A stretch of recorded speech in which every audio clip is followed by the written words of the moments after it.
Amém. Bem, gente, um dia bem cheio hoje, viu? Mas vamos lá. 1 Pedro, capítulo 5, verso 1 ao verso 5, parte A. Ok? Vamos lá. Bem, Pedro, depois que nesta carta nós estamos aqui acompanhando e vendo que Pedro está falando a respeito das tribulações da vida cristã e como essas tribulações são sinais de que somos peregrinos nesta terra, não pertencemos a ela, e que por isso o sistema deste mundo se levanta contra nós e nos faz cumprir aquilo que há das aflições de Cristo nesse tempo presente. As tribulações, elas servem também de modo pedagógico para nos ajudar a crescer em Cristo. Nessa época de pandemia, como estamos vivendo agora, é útil nós pensarmos isso.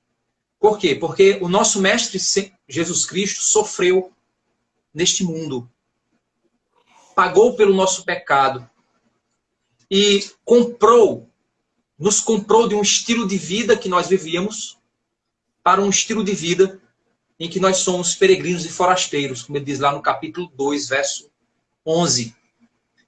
E que a gente deve se abster das paixões carnais que fazem guerra, como ele diz, contra a nossa alma.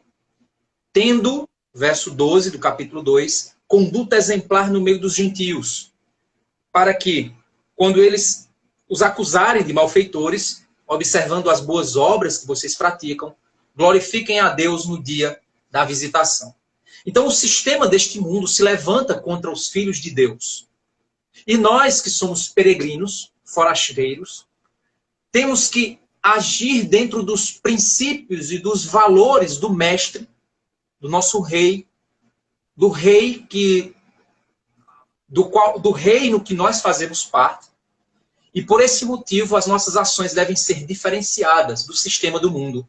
E, naturalmente, o mundo se levantará contra esse sistema, tentará mentir a nosso respeito, tentará difamar o nome de Cristo. Por quê? Porque se o mundo provar que Cristo é uma farsa, eles não estarão condenados. Mas, se Cristo for verdade, assim como ele é verdade em nós, então eles estão condenados. Então eles precisariam reconhecer a sua condenação. Por isso o mundo se levanta contra o sistema de Cristo, contra a pessoa de Cristo, contra nós que representamos a pessoa de Cristo. E quando nós vivemos a vida cristã, nós devemos apontar para a pessoa de Cristo. Esse é o nosso chamado, essa é a nossa vocação.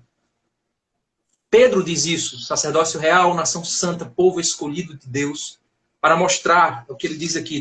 Deixa eu ler.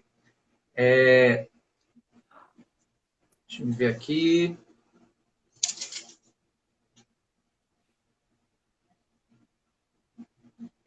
Meu Deus. Sacerdócio real, nação santa, povo de propriedade exclusiva de Deus. Aqui, capítulo 2, verso 9. Fugiu da minha cabeça, fugiu dos meus olhos aqui.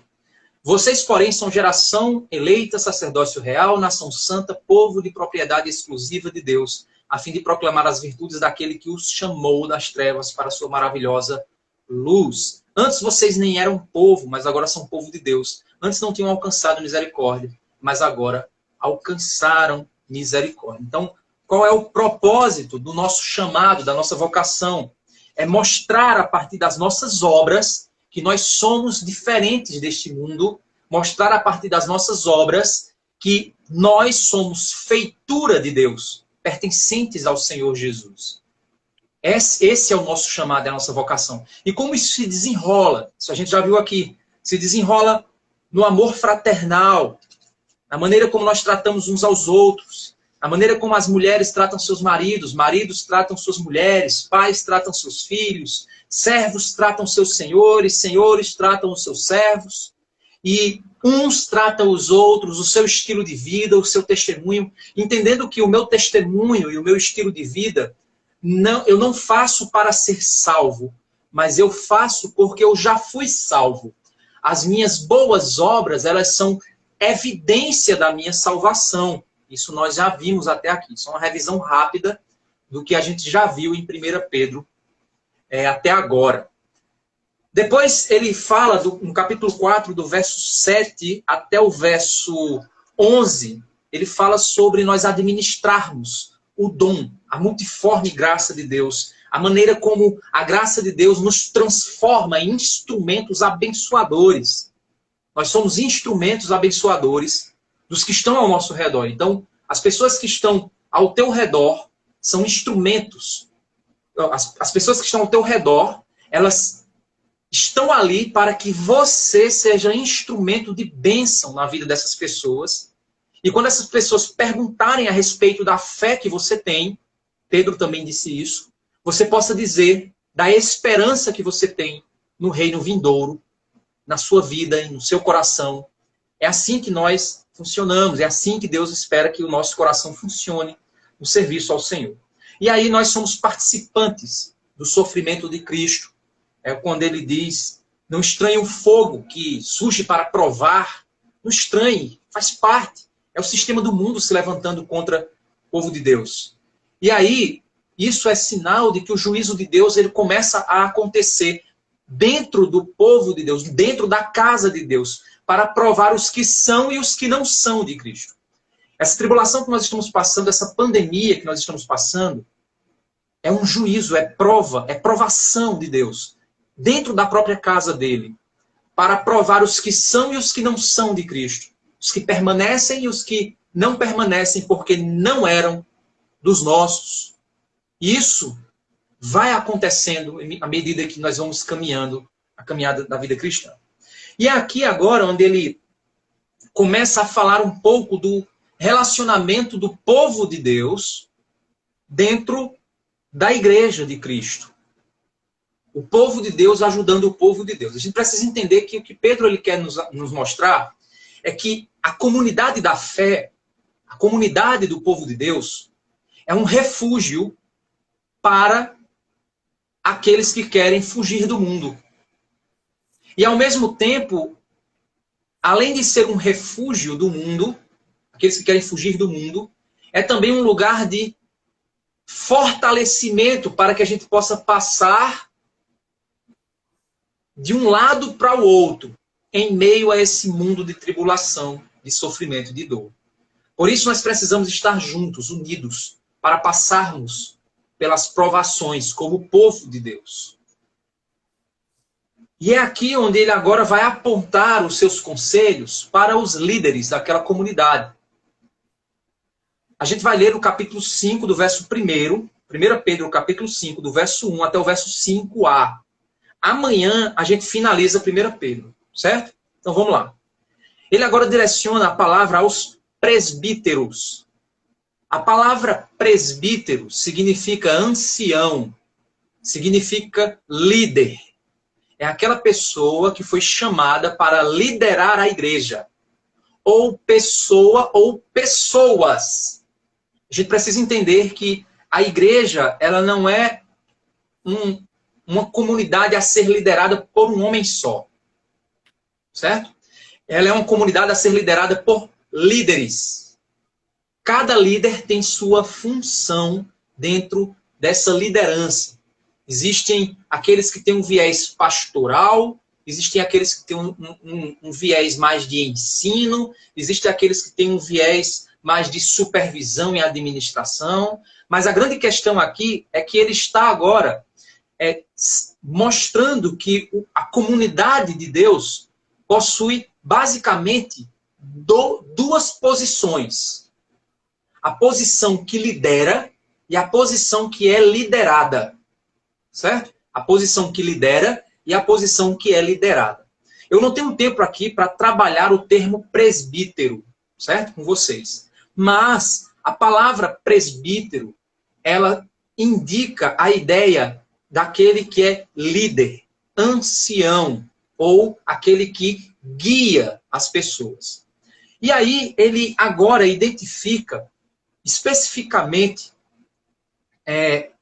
ele se identifica especificamente como aquele que também lidera o povo de Deus. Olha o que ele diz. Aos presbíteros que há entre vocês, presbíteros. Não é o presbítero, é os presbíteros. Ou seja, ele está dizendo aos líderes que há entre vocês, aqueles que lideram a comunidade da fé. Eu, presbítero, como eles, apesar de que ele era apóstolo, mas ele também se colocava como guia, como supervisor, como aquele que ensina, que orienta. Obviamente o apóstolo ele tinha essa função, mas aqui ele se coloca como também presbítero. E ele diz, eu, presbítero como eles, e agora ele dá uma característica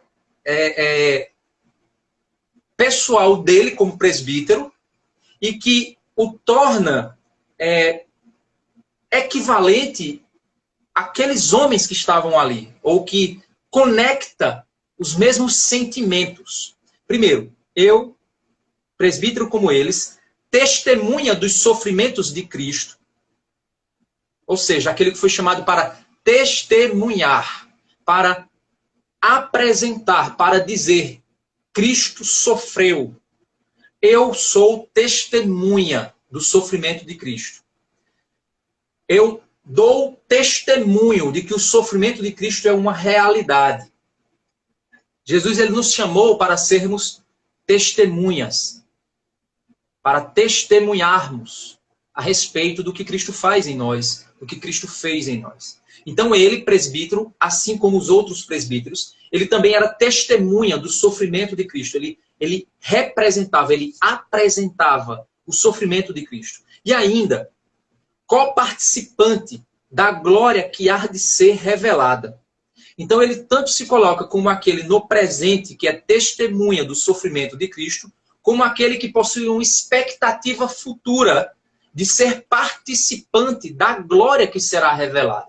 Percebam que Pedro, ele repete por várias vezes as ideias de sofrimento presente e as ideias de glória futura. Nós precisamos entender que essa perspectiva, essa tensão, ela deve ser constante na vida cristã.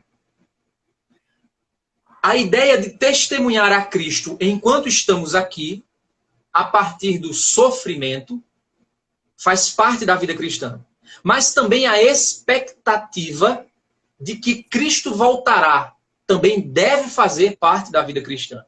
Então a vida cristã é uma vida de presente, testemunhando a respeito de Cristo, e expectativa da volta de Cristo. Esses dois elementos precisam estar presentes na vida cristã. Uma vida cristã madura é uma vida cristã que sabe equilibrar essas duas perspectivas. A perspectiva do testemunho cristão e a perspectiva da glória que há de vir. Pedro, como presbítero, ele coloca-se igual aos outros que também são testemunhas da pessoa de Cristo e também possuem a expectativa da glória que há de ser revelada. E aí, diante dessa perspectiva da vida do presbítero, ele faz o pedido a eles, aos líderes, que pastoreiem, peço, verso 1 no final, né? Peço que pastoreiem o rebanho de Deus que há entre vocês. Então, o que é que Pedro pede aos líderes da comunidade? Pastoreiem. O que isso significa? Cuidem, alimentem, guiem, forneçam aquilo que é necessário para o desenvolvimento das ovelhas. Isso é pastorear. Então, o presbítero, ele possui a missão de pastorear, certo? De guiar, de alimentar, de providenciar o necessário para que a ovelha possa se desenvolver, se sentir protegida, saber por onde andar, ser alimentada. Essa é a perspectiva do pastoreio. E aí Pedro, aqui, ele diz aos presbíteros, cuidem das ovelhas, pastoreiem as ovelhas, providenciem o necessário para que as ovelhas sejam alimentadas, fortificadas, protegidas, educadas, desenvolvidas. façam isso. Mas por qual motivo você deve fazer isso? Aí ele diz, não por obrigação. Primeira coisa, não faça isso por obrigação. O que é que ele quer dizer com isso? O sentimento de que eu tenho que fazer porque eu sou obrigado, senão eu me dou mal. O sentimento de que eu tenho que fazer porque eu estou pagando uma dívida a alguém. Ah, Deus me salvou, então eu tenho a obrigação de fazer isso. Como se eu estivesse sendo empurrado por uma obrigatoriedade. Ou eu faço, ou eu faço. O sentimento que deve existir na vida de um líder, de alguém que pastoreia uma igreja, ou de líderes espirituais dessa igreja, eles não devem estar naquela posição porque eles se sentem obrigados a estar ali. Eles devem estar naquela posição porque eles têm prazer de servir. Olha só o que é que ele diz. Não por obrigação, mas espontaneamente. O coração de um verdadeiro presbítero, o coração de um verdadeiro líder espiritual de uma igreja, de uma verdadeira liderança espiritual de uma igreja, pastor, presbítero, até diácono, se ele estiver liderando ou ajudando a pastorear a igreja, diáconos. Na nossa igreja nós temos os diáconos. Mas muitas vezes os diáconos da nossa igreja trabalham também como presbíteros, me ajudando a liderar a igreja, junto comigo. Então, na nossa igreja, apesar de que só tem um pastor, que sou eu, mas nós pastoreamos como um presbitério, como líderes. Eu não tomo decisões sozinho. Eu tomo decisões em conjunto com esses homens. E nós prestamos contas uns aos outros. Lideramos em conjunto. Então, é como se a palavra estivesse sendo direcionada para nós, líderes. E ele diz, vocês que lideram, façam isso não por obrigação, façam isso por espontaneidade, espontaneamente, por liberdade, por desejo de servir, por desejo de servir ao Senhor, de se colocar, eis-me aqui, Senhor. Não porque você não consegue ver outra alternativa. Ah, meu Deus, eu tenho que ir, né? É o jeito, né? É o jeito. Não. Mas com espontaneidade. Ok, Senhor. Estou aqui. Vou te servir. Espontaneamente. Sou voluntário nisso. Quero fazê-lo para a tua glória. Quero fazê-lo para o teu louvor, Senhor. Eu quero te servir. Espontaneamente. Esse deve ser o coração de um presbítero. Ok? Segundo, ele dá outra característica. Ele diz, espontaneamente como Deus quer. Não por ganância. Não por dinheiro. Mas de boa vontade. Irmãos, como isso tem sido falho no povo de Deus. Existem muitos pastores que só pastoreiam por causa do salário. Só pastoreiam ou mudam de igreja por causa do salário. Não existe mais uma noção de missão. Não estou dizendo aqui que os pastores precisam passar fome para provar que eles são missionários. Não é isso. Mas o que deve estar no coração de um pastor é que o seu salário é consequência do seu trabalho. Ele não trabalha pelo salário. Ele trabalha pelo serviço. E o salário é consequência do serviço. E isso entra numa dimensão muito complexa. Por quê? Porque a igreja precisa reconhecer o trabalho do seu líder. Aqueles que trabalham e que recebem pelo seu trabalho. É o que Paulo diz, o presbítero que se afadiga no ensino. São merecedores de honorários. Que é isso? Os líderes que têm o ensino, que têm a igreja como emprego, esses precisam receber o seu salário. Certo? Mas existem presbíteros que não têm a igreja como emprego. Esses não precisam receber salário da igreja. Mas aqueles que precisam receber salário da igreja, eles não devem trabalhar por causa do salário. É o motivo do coração do presbítero. Por que eu digo que isso é difícil? Porque nós precisamos entender que o coração de um pastor, ele deve servir por motivação do serviço a Deus. E Deus proporciona para aquele líder o seu salário. Então vamos lá. Um pastor, ele não trabalha para a igreja. Um pastor trabalha para Cristo. E Cristo usa a igreja para sustentar o pastor. Esse deve ser o fluxo natural. Certo? Então, o que há no coração de um pastor é que ele não deve ser motivado pela ganância, por querer receber. Ele deve pregar bem, não porque ele quer ter um maior salário. Ele deve pregar bem, não porque ele quer ser reconhecido financeiramente. Ele deve cuidar da igreja, não porque ele deseja receber o salário da igreja. Mas ele precisa fazer por causa de Cristo. Ele diz, não por ganância, mas de boa vontade. Ou seja, com uma vontade boa, com uma motivação correta. Não é a motivação financeira. É a motivação pelo reino, pela glória e pela obra de Deus. Isso é o que deve estar no coração de um pastor. No coração de um líder. Certo? Terceiro. Não como dominadores dos que lhes foram confiados. Então, Deus, lá em Atos, Paulo ele diz que Deus constituiu bispos para pastorearem a igreja de Cristo. Então, Deus escolhe o pastor para a comunidade. Tem uma frase bem conhecida no meio cristão que diz o seguinte: não é a igreja que escolhe o pastor, é Deus que dá pastores para a igreja.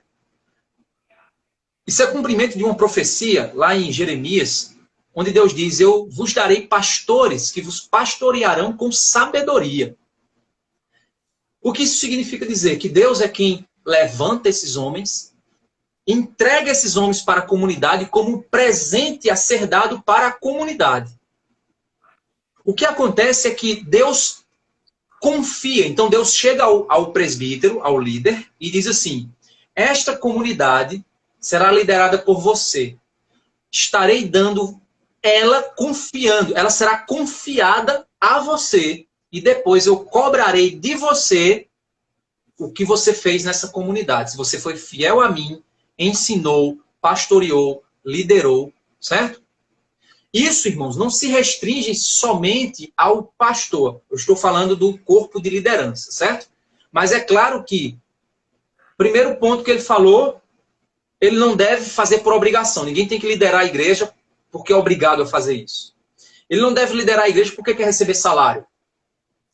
E ele não deve liderar a igreja porque ele está dominando a igreja. Ele não deve achar que ele é dono da igreja. Que a igreja pertence a ele. Que ele domina a vida daquelas pessoas. Então, olha o conselho que ele dá. Não como dominadores do que lhes foram confiados. Então, o pastor ele não é dominador do povo. O pastor ele não é dono do povo. O pastor não está numa posição superior ao povo. Essa é a grande questão aqui. Ele não é uma classe superior de crente. Não é isso.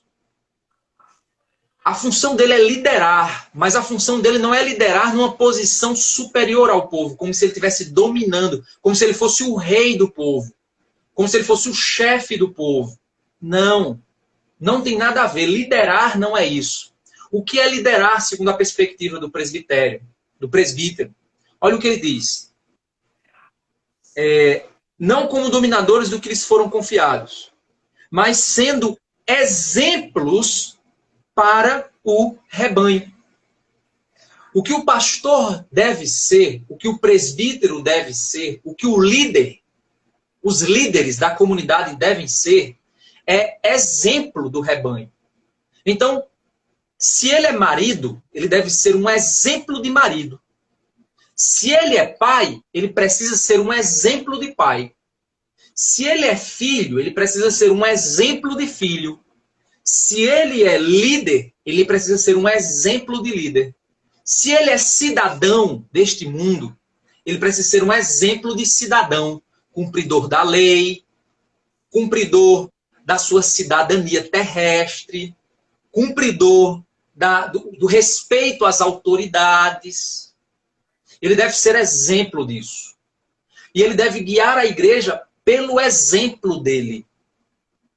A igreja, ela deve observar o líder, as lideranças da igreja e dizer assim: eu me sinto inspirado a ser um crente melhor quando eu olho para a vida do meu pastor, quando eu olho para a vida do presbítero da igreja, quando eu olho para a vida dos diáconos, quando eu olho para a vida dos líderes da comunidade. Eu me sinto inspirado a ser o melhor pai quando eu olho para os líderes. Eu me sinto inspirado a ser o melhor crente quando eu olho para os líderes. Então, a característica da liderança cristã não é domínio, não é mandar e tu obedece. É admiração, é influência, é exemplo. Um pastor que não sabe ser exemplo para as ovelhas, ele não tem poder espiritual de liderança. Porque ele vai cobrar das ovelhas aquilo que ele não faz. Ele vai ensinar para as ovelhas aquilo que ele não é. Ele vai mandar as pessoas fazerem aquilo que ele não faz. E as pessoas não vão se sentir motivadas a fazer, porque elas veem o pastor ou as lideranças da igreja, os presbíteros e diáconos, veem eles fazendo aquilo que eles não fazem. Irmãos, entenda uma coisa. A liderança mais poderosa é aquela que sabe influenciar pelo exemplo. Tem pessoas que não conseguem liderar nem um grupo de 3 pessoas. Por quê? Porque elas não têm testemunho. Infelizmente, existem os líderes para o bem e os líderes para o mal, gente. Existem pessoas que conseguem influenciar os outros para o que não presta, para o que é errado.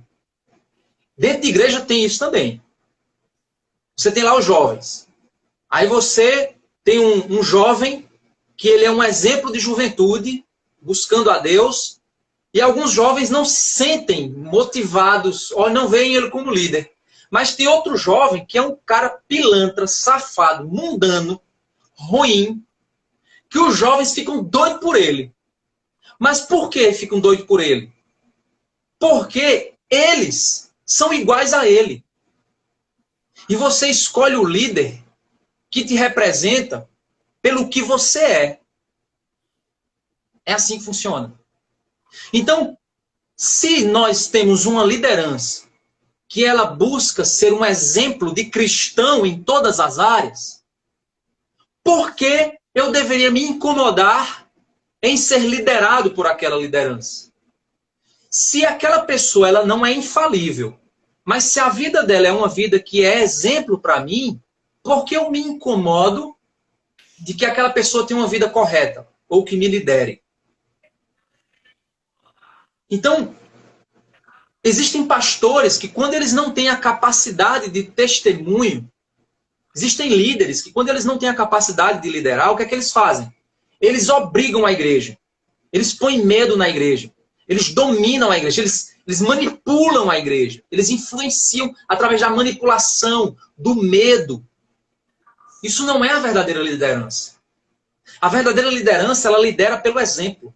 E é isso que ele está dizendo aqui. Então, quais são as 3 características do coração de um líder, de uma comunidade, dos líderes de uma comunidade? Primeiro, ele não lidera porque ele é obrigado. Ele ama o que faz. Segundo, ele não lidera porque ele quer ganhar dinheiro. A motivação dele não é financeira, não é nessa terra. A motivação dele não é aqui.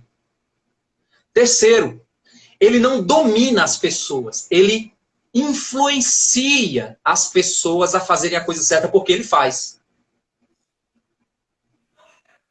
E aí, no verso 4, ele vai dar a consequência de você ser um líder desse jeito. E quando o Supremo Pastor se manifestar, vocês receberão a coroa da glória, que nunca perde o seu brilho. Então, a coroa da glória, Deus nos dará a coroa da glória, porque nós fomos presbíteros, líderes, pastores, segundo o coração de Deus. E agora ele vai no verso 5, para a gente fechar, só a parte A do verso. Peço igualmente. Então ele agora está fazendo um confronto, certo? Uma comparação. Aos presbíteros eu peço. Peço igualmente agora. Ou seja, do jeito que eu pedi aos presbíteros, eu peço agora a vocês. A quem? Aí ele diz, aos jovens. Aí existe um fator complicado aqui na tradução, certo? A palavra que ele usa aqui para jovens, se você parar para pensar, depois dá uma lida no contexto.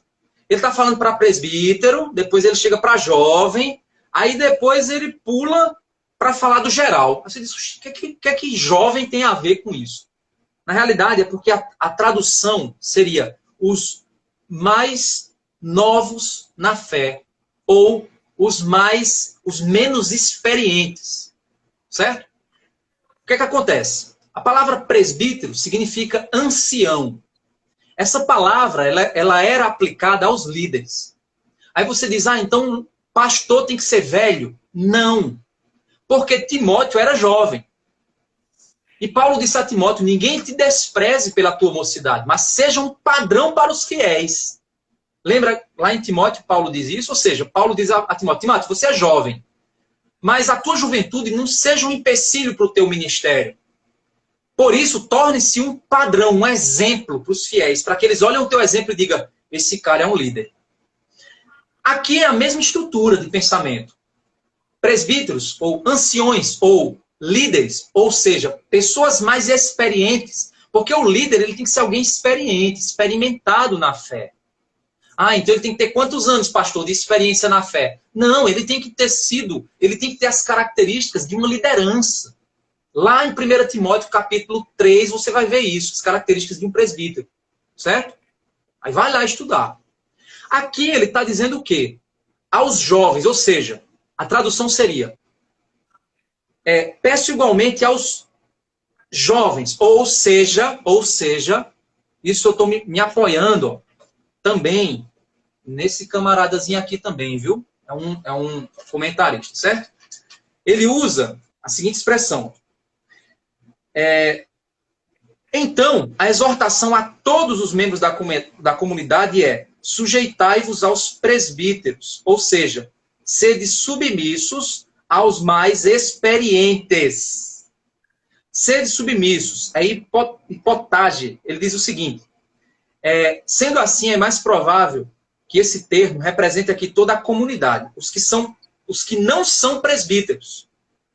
Usualmente, eles serão mais jovens que aqueles.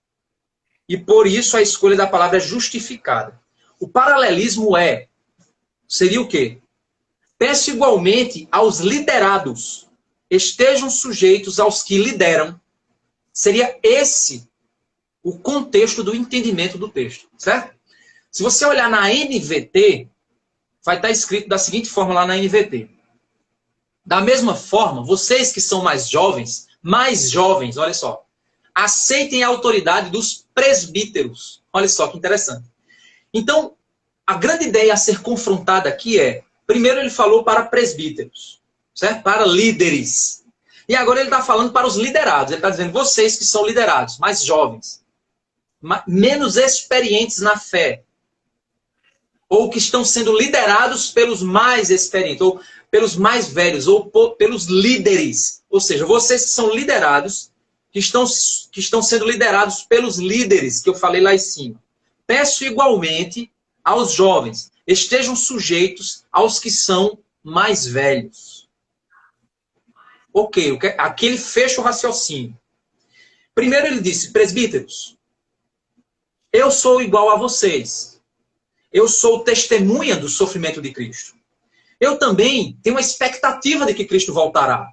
Então, pelo mesmo sentimento que eu tenho para com vocês, que eu tenho igualmente com vocês, peço a vocês que pastoreiem, cuidem das pessoas que Deus confiou a vocês, para vocês liderarem. Mas não façam isso por obrigação. Façam isso de maneira livre, por gostar, por amar fazer. Não faça isso por motivação financeira, para ter coisas aqui na terra. Não. Façam isso pela motivação celestial. Não façam isso também como se vocês fossem donos deles. Não.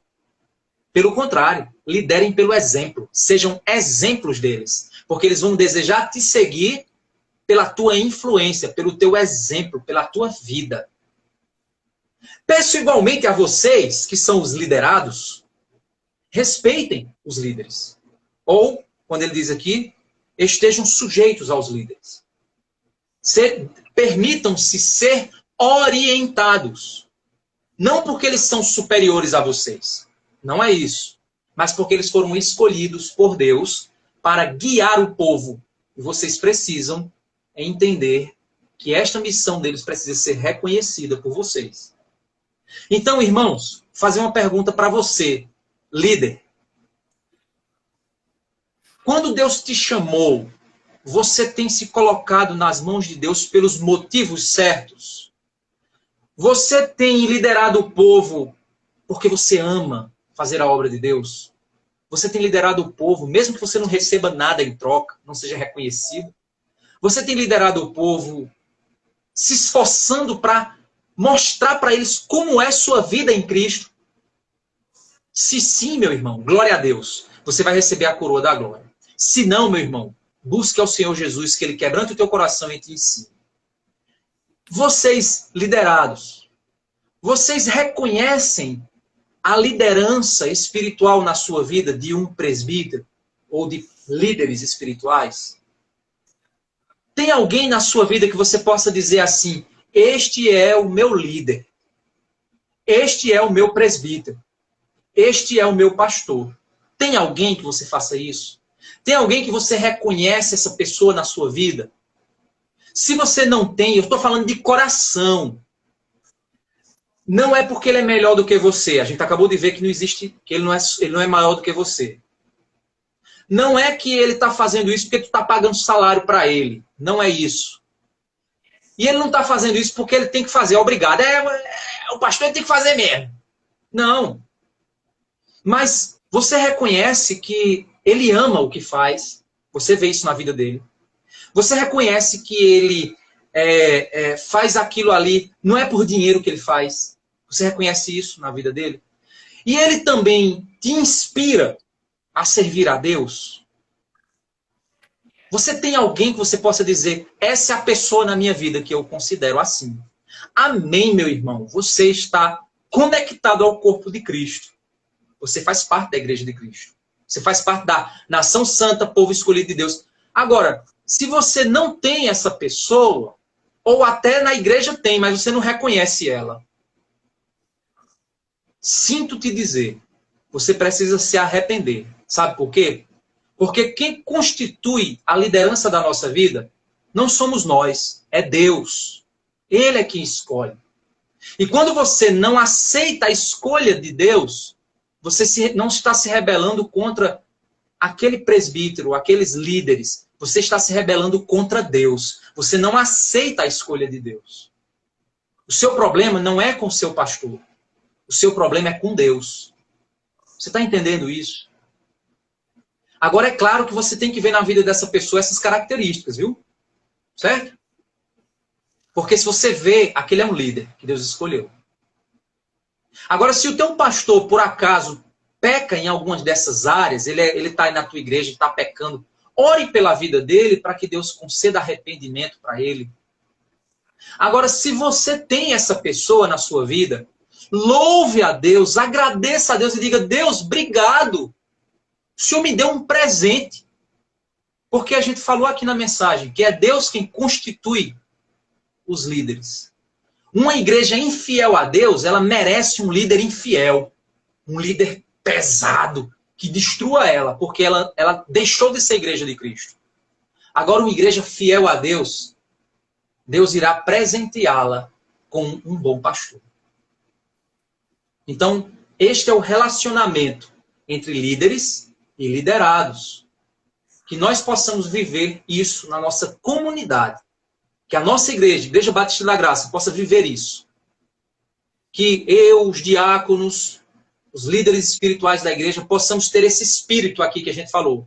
E que toda a igreja que é liderada possa ver em nós esse desejo de caminhar com eles. E nós juntos nos completaremos até o dia de Cristo voltar. Então, irmãos, é isso que eu queria deixar hoje. Vamos orar, agradecer ao Senhor. Que Deus esteja abençoando cada um de nós neste maravilhoso final de noite.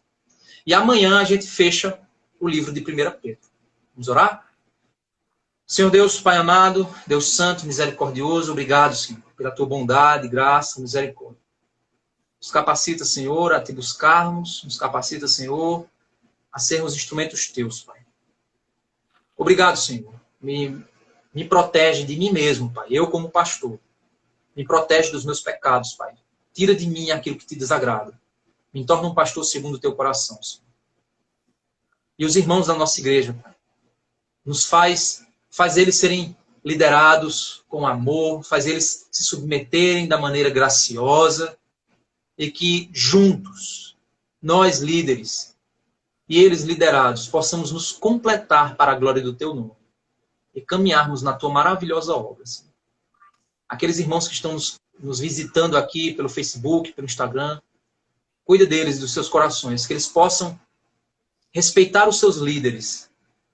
E aqueles que são pastores, que estão assistindo essa mensagem, esse estudo, que eles também possam buscar essas 3 características no coração de um líder. Que eles liderem por amor, livremente, que eles liderem motivados nas coisas eternas e não nas terrenas, e que eles, por fim, não se achem dominadores ou superiores, mas que eles busquem ser exemplos dos seus liderados. É isso que te pedimos e agradecemos em nome de Jesus. Amém. Então, irmãos, Deus abençoe. Até amanhã, com a graça de Deus. Tchau.